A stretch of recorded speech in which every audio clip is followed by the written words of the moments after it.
Hello and welcome to the Gary Dunn Show for week 4 of the 2019 Vulcan football season. I'm your host, Gary Smith. On today's show, we're going to talk with Coach Dunn for about a half hour, looking back at this past weekend's Family Day victory against Shippensburg, and then we're going to look at highlights of the game, and then look at highlights of last year's game against this upcoming week's opponent. And then, of course, you probably guessed it, we're going to talk about Edinboro this week. But without further ado, Coach, welcome to your show. And Week 4.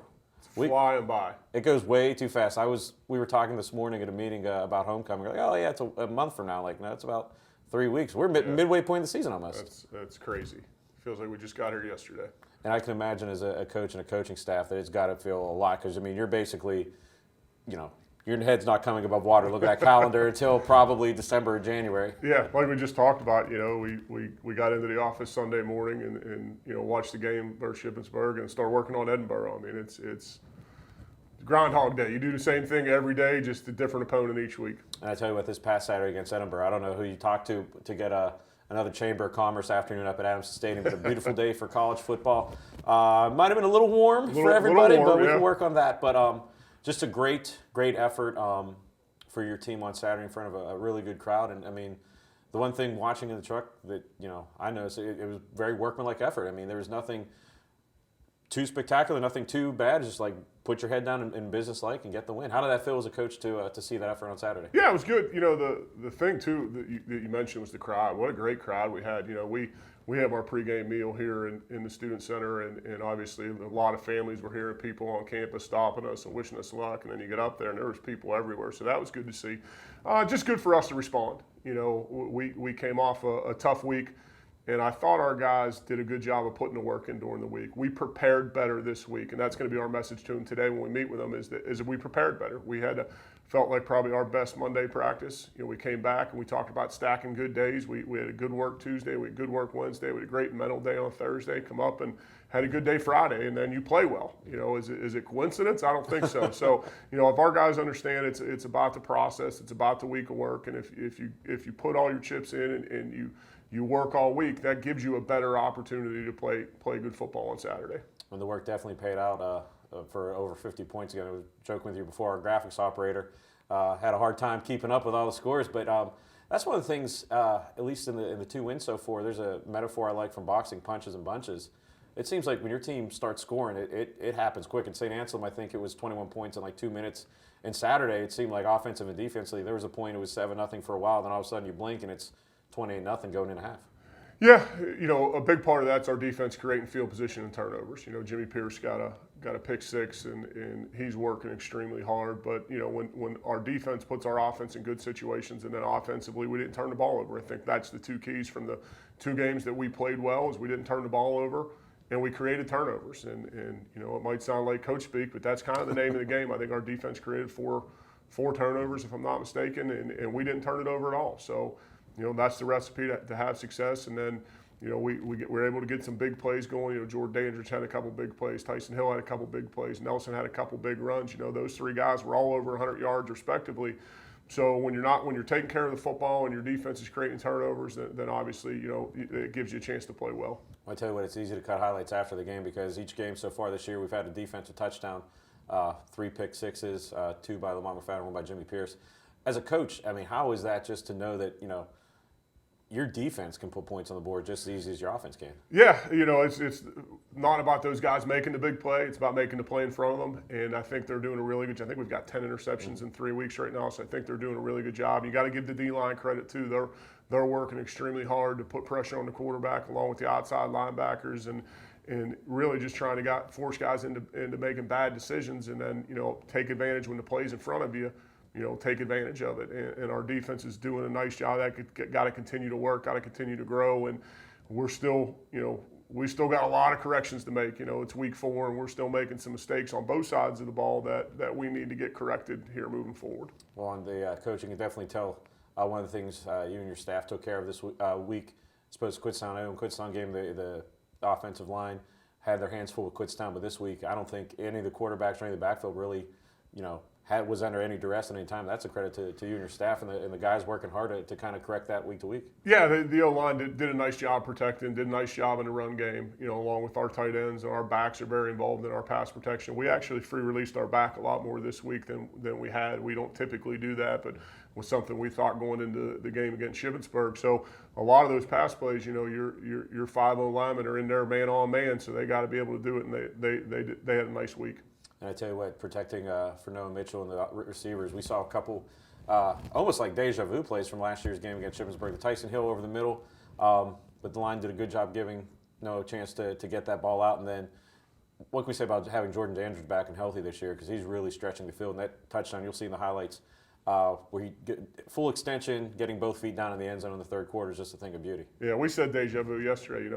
Last year Tyson, we caught him in man coverage there, and Tyson's playing really strong with the football in his hands right now. And when you're a man coverage and you can break a tackle, then that's probably what's going to happen. Then deja vu, Jimmy Pierce had a pick six up there last year against those guys. So we said the same thing. But it is nice to have JD back. We were just speaking with the offensive coaches in the office about him 15 minutes ago. It's nice to have him back. He's kind of a calming influence versus he's an older guy. He's a real even keel. He's never too high. He's never too low. And boy, he can go get the ball. So it's nice to have him back and playing and working hard. And on the other side of the ball, before we look at the highlights, we'd be remiss if we didn't talk. There's another streak going on Lamont McFadden, 3 straight weeks with an interception, 2 of which he scored, and then he had a pick, an interception at the start of this game to really set your offense up. But what's it like to see him doing what he does every day, even in practice? That's got to be a thrill. Yeah, it's I sound like a broken record, but Lamont just plays so hard that and he's doing a really good job with his reads and his keys and being in the right spot. And I think our coaches are putting him in some positions to be able to make some plays, and by him doing what he's supposed to, the plays are coming to him, and when he gets an opportunity, he's going to make it. Well, that's enough for us talking about the game. Let's let the folks at home, or I guess you're not really watching at home anymore. We're watching on your phones, coffee shops, wherever you're watching it. Let's take a look back at the highlights from this past weekend's winning at Shippensburg, and then after the break, we'll come back and look at the highlights from last year's game against Edinboro, who will be on the schedule for this week. So you're watching the Gary Dunn Show right here on CUTV. In the hands of Davini. Davini dropping back to throw. Feels some pressure. Has to go high. Went for this one, and it's intercepted. Brought down right at midfield. Here's the 4th and 10 as Mitchell and company are going to go for it here. Mitchell dropping back to throw. He's going for the end zone, and that one is caught. Touchdown, Vulcans. What an excellent grab there in the end zone. Hand off to Brown, fakes it rather, goes across the middle there, and we're going to have a touchdown as Tyson Hill is off to the races. 15, 10, 5. Touchdown, Vulcans. Tyson Hill. Mitchell dropping back to throw, feels a little bit of pressure, heading towards the end zone. He's got one man all alone, and there it is. Touchdown, Vulcans. Jordan Dandridge. Davini looking to throw, still pumping around, rolling with this one in the backfield. He throws an interception. Here it is, down the sideline. Jimmy Pierce, 10-5, touchdown, Vulcans. Mitchell hands off to Brown again. Now Brown's got the first down. A lot more. Nelson Brown's going to trot right on into the end zone. He went for a first down. Got a touchdown instead. Nelson Brown. Wouldn't be surprised if they gave it to Nelson Brown right up the middle, and they do. Nelson Brown powers forward into the end zone for a Vulcan touchdown. 1st and 10 on the Ship 31 as Mitchell's going straight for the end zone, and he has his man. Touchdown, Vulcans. Jordan Dandridge reels it in. Hand off to Sykes once again. Sykes dashes through 2s, through 3. There he goes into the end zone. Richie Sykes. Touchdown, Vulcans.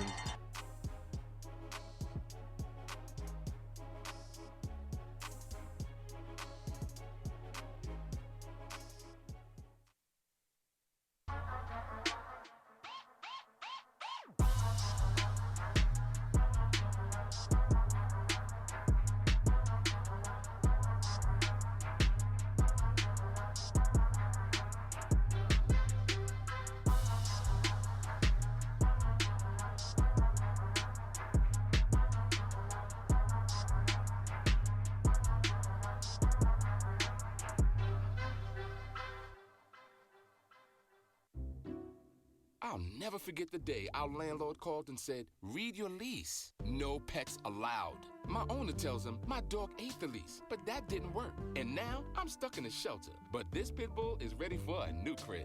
I'm loving, loyal, and play well with others. So don't be intimidated by all my muscles, because the biggest one I have is my heart.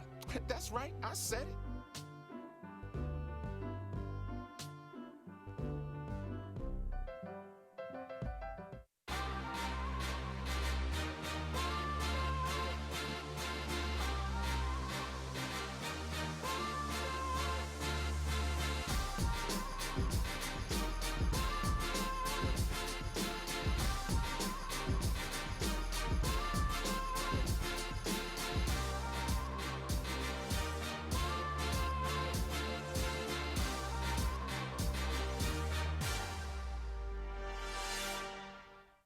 Consider the future.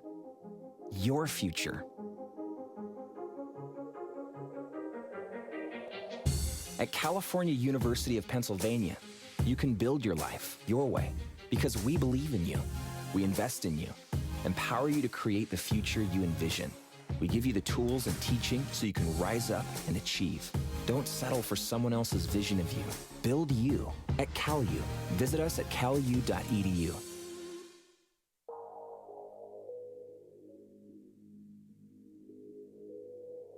Brown puts his head down, gets into the end zone for a California touchdown. California an early lead. Intercepted. Edinboro Fighting Scots has one man to beat. They beat Mitchell at the 20, at the 10, falling at the 10. It's faked. Tomko has room to his right, gets the first down and more at the 5 into the end zone. Mitchell drops back, goes long, Dandrid's open. He got it with one hand into the end zone. Touchdown, Vulcan. Brown with the give. Brown fights his way into the end zone for a California touchdown. Tomko has the receiver. The ball's dropped. It's going to stay as a fumble. California picks it up at the 50. Now at the 30. Lamont McFadder makes his way into the end zone off the fumble recovery. Tomko drops back, goes long, intercepted by Lamont McFadder. McFadder has some room, got some blocks at the 45, now down at the 49-yard line. First and goal, Brown gets the carry. Brown gets the carry, gets the touchdown as well.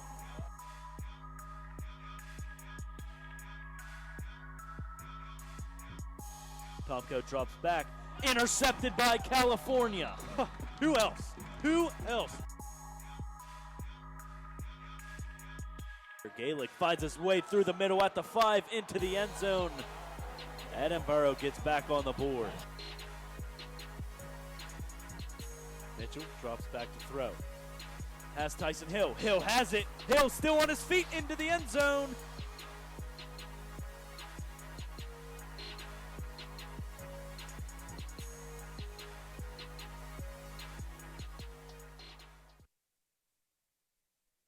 To the Gary Dunn show, as you saw just now, the highlights of last year's game against Edinboro. And Coach, looking back at those highlights, one, it's weird. It feels like it wasn't that long ago, and it feels like it was 10 decades ago because there's been a lot of travel, a lot of games since then. But we were talking off camera about Edinboro, and they're 0-3 coming into this game, but they may be one of the best 0-3 teams in the country. They've been playing tough football. Yeah, they've had a rough stretch. They opened the season with Grand Valley, who it's awful tough place to play up there. Bloomsburg and East Stroudsburg. So, their talent jumps off the film at you. They've got some really good pieces defensively. They're very athletic. They can move. They can run. They're big up front. So, we're going to have to play good football. And, obviously anytime you go on the road in the PSAC, you got to play good. And like we talked about earlier, practice is going to lead to that. How we practice this week is going to determine how we play.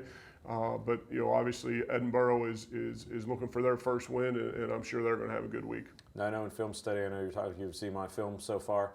On the offensive side of the ball, what do they do in terms of offensive scheme? Yeah, they got a couple big play guys. They got a receiver that's been an all-league guy up there. So they're going to try and find ways to match him up and get him the ball. They run the ball as well. They'll do some RPO stuff.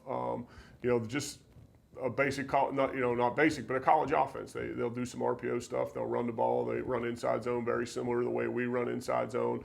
And they got some big play guys. They a little banged up at quarterback right now. Their starting quarterback sat out last week, so kind of interesting to see where that is and where that goes. But we've got to play assignment football. We got to be on our reads and keys and really taking care of our business. And of course, the follow-up question to that is the other side of the ball on defense. What is Edinboro? What kind of schemes do they run? And what kind of things can they do to disrupt our offense? Yeah, one, they're a base one high team. They're going to try and outnumber you and really stop the run. That's kind of what they're built on. They're going to drop their safety into the boundary or drop them into the field and really outnumber you in every box and take the run away. They've done a great job in recent years of, as you saw in the highlights, of creating turnovers. That's kind of what they do is they stop the run and try and get you in situations and create turnovers. And then they have a nice pressure package. They came in here last year and had a nice blitz package that gave us some problems that we're going to have to work through and make sure that we got our assignments done. But stop the run, pressure the quarterback, and try and turn you over. And they've, in recent years, done a really good job of that. And, of course, this weekend marks the first PSAC West game for the season. So basically, the meat of the schedule starts now. No matter, for any team, no matter what happened in the first 3 or 4 games of the week, you can still reach any goals. You can still, get to that PSAC championship game. Are there any, what's the message going into this week, knowing this is the first conference game and on the road? Yeah, 1 week schedule. It's we're going to put all our preparation in Edinboro this week, and then at the end of the game on Saturday, we'll look up and see where we are. But that's the approach that our guys are taking. It's about the process. It's about how we prepare, and it's a long season. We're not worried about anything else but this Saturday. We're really, tonight at practice is what we're worried about. And luckily, it's a nice less than 15-hour road trip up at Edinboro. But before we put a bow on everything, let's take a look back at everything in the PSAC, and then we'll tell everyone how to watch, enjoy the game. And here's the scores from this past week. You see, of course, our score 58-7. Edinboro going out to East Stroudsburg, losing by 20, 34-14. Westchester hosting Seton Hill 29-0, and then Kutztown defeating Gannon at home 35-10. This is the last week of crossovers till the last week of the season. So I see Shepherd going up to Clarion and winning 40-24. Mercer's going out to Bloom. That's a good road win for Mercer's, out to Bloomsburg 38-24.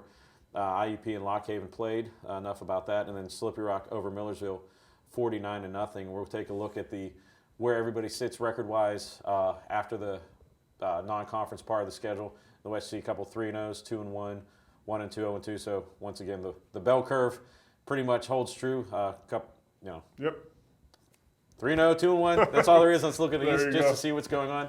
A little bit surprised. East Stroudsburg starting 3-0. I know talk preseason and over the summer, there wasn't a lot of news coming out about East Stroudsburg, but they've taken care of business. So it's going to be interesting to see what happens over in the PSAC as the course of the season. And let's take a look at this schedule for this coming week's action. The first weekend of divisional play in the PSAC, East and West. So you see us in Edinboro. There are 3 games at noon: Kutztown Shepherd and Westchester Millersville.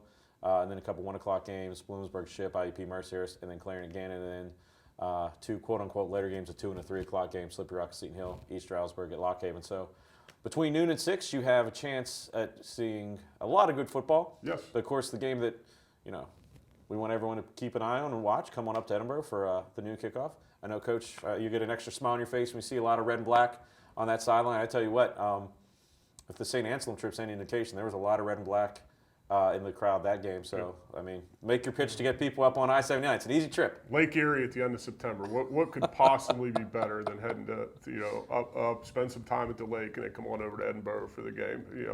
No, I know we'll have a good crowd. We travel well. It's exciting. I'm excited to get back on the road and go play a game. We're going to have to, with that pitch to Lake Erie, we're going to have to get you doing a travel sponsorship, right? I got to get a sponsorship for Lake Erie. But if for some reason you can't make the trip up to the game, there's a million different ways. Maybe not a million, but there's multiple ways to watch the game. You can watch the game on CUTV Sports 1 on YouTube. You can listen to it on 91.9 FM WCAL. I know that in the Vulcan Theater this weekend. There will be a watch party. Absolutely. So make sure to come out to that. I'm sure they're going to start about a half hour before the game. So come around 11:30, get a good seat in the air-conditioned and climate-controlled Vulcan Theater. I know if you want to be in town, I know Loggerheads is also airing all the games as well. So you have no excuse. And also our good friends at Sports Information, Matt Keifer and Alex King, will have live stats tweets. So really, there's no excuse to not know what's going on. Stay well connected nowadays, right?